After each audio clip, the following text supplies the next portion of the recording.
অশ্লীল টিকটকার শান্তির মার্কাটা কি? পূর্ণা। আরো জোরে। পূর্ণা। যেটা আমরা টিকটক বানানোর সময় কখনোই পড়ি না। এইবার যদি আপনারা আমাকে অন্য আমাকে ভোট দিয়ে জিতিয়ে দেন তাহলে কিন্তু মেয়ে টিকটকারদের অনেক উন্নতি হবে। আর সর্বপ্রথম আমি যেই কাজটা করব সেটা হলো সবাইকে অনলাইনে কাজের ব্যবস্থা করে দিব। আর আমরা যারা অনলাইনে অশ্লীল মেয়ে টিকটকার গুলো আছি, যারা লাইক আর ভিউর জন্য সবকিছু করতে পারি, তাদের জন্য এই মতে নতুন বিজনেসের ব্যবস্থা করে দিব, যেখানে আপনারা আপনাদের মেধা ব্যবহার করে অডিও কল 500 আর ভিডিও কল 1000 টাকা পর্যন্ত ইনকাম করতে পারবেন। আর একবার খালি ওকে পাস করতে দেন, তখন আপনারা যেভাবে খুশি সেভাবে ভিডিও বানাবেন, যা ভালো লাগে তা দেখাবেন। টিকটক আপনাদের ভিডিও রিমুভ করবেন, এটা আমি কথা দিলাম।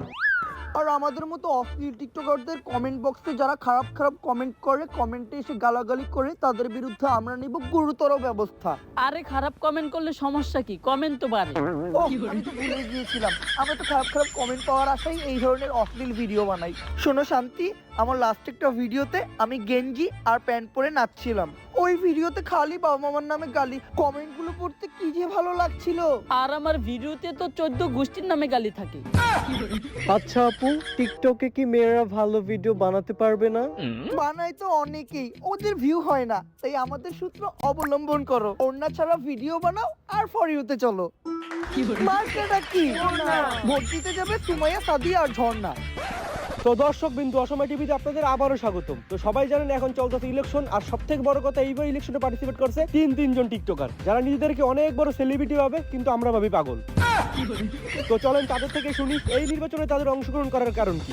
তো সর্বপ্রথম কথা বলবো আমাদের টিকটকের সবথেকে বড় টোকাই প্রিন্স মমিনুলের সাথে। এ টোকাই, এটা টিভি চ্যানেল, টিকটক না যে মুদ্রা করবি। দর্শক জানতে চাই টিকটকারদের এবার ইলেকশনে অংশগ্রহণ করার কারণ কি।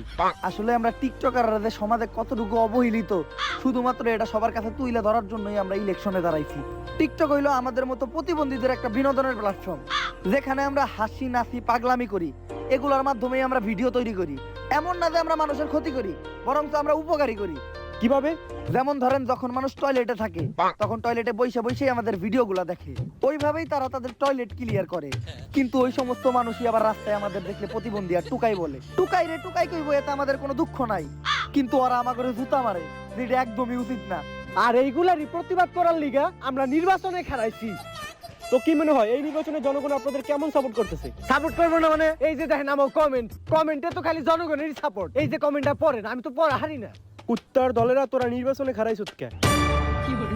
আরে অনেকগুলা ফলোয়ারের ভিতরে একটা দুইটা হেটার্স তো থাকেই, ওই একটা হেটার্সই হয়তো এই কমেন্টটা করছে। কিন্তু কমেন্ট তো একটাই ছিল। আচ্ছা, একটা শেষ প্রশ্ন, এই যে আপনারা নির্বাচনে দাঁড়াইছেন, আপনাদের কি হাইরে যাওয়ার কোনো চিন্তা নাই? না, চিন্তা নাই, কারণ চিন্তা করবোই কি দিয়া, আমাকে তো ব্রেনই নাই। আর ব্রেন না থাকার কিন্তু একটা লাভও আছে, আমগো টিকটকার ব্রেনও নাই, আমগো ব্রেন স্টক করার চিন্তাও নাই। এদিক দিয়ে বলতে গেলে এই সমাজের সবচেয়ে সুখী মানুষ আমরা টিকটকাররা। ঠিকই, এই সমাজে সব থেকে সুখী মানুষ তারাই যাদের কোনো লজ্জা শরম নাই, আর তারাই হলো এই টিকটকার। তো এই ধরনের ফালতু নিউজ পেতে চোখ রাখুন অসময় টিভিতে। গুরু, কালকা নির্বাচন, যে নেই ভোট চাইতে যাই ও নেই জুতা দিয়ে বাইরাই। এইবার মনে হয় না আমি নির্বাচনে জিততে পারবো। আপনার কি অবস্থা? আপনারও জুতা দিয়ে বাইরাই নিহি? আরে এই মুমিনুল টুকাই রে জুতা দিয়ে ভাই রইব, এরকম কেউ এই দুনিয়ায় জন্মই হয় নাই। চাপাবাজি বাদ দেন গুরু, রাত পোহাইলে নির্বাচন, আমাগো কয়টা ছাপড়ি ফলোয়ার ছাড়া মনে হয় না আর কেউ ভোট দিব। রাত পহেলে সকালে নির্বাচন, তার মানে তো আমার কাছে আজকে রাতটা আছে। আর তোরা জানোস না যে টিকটকাররা কি করে? রাইতের বেলা চুরি আর দিনের বেলা টিকটক। তাই এখন আমাকে কি করতে হইব?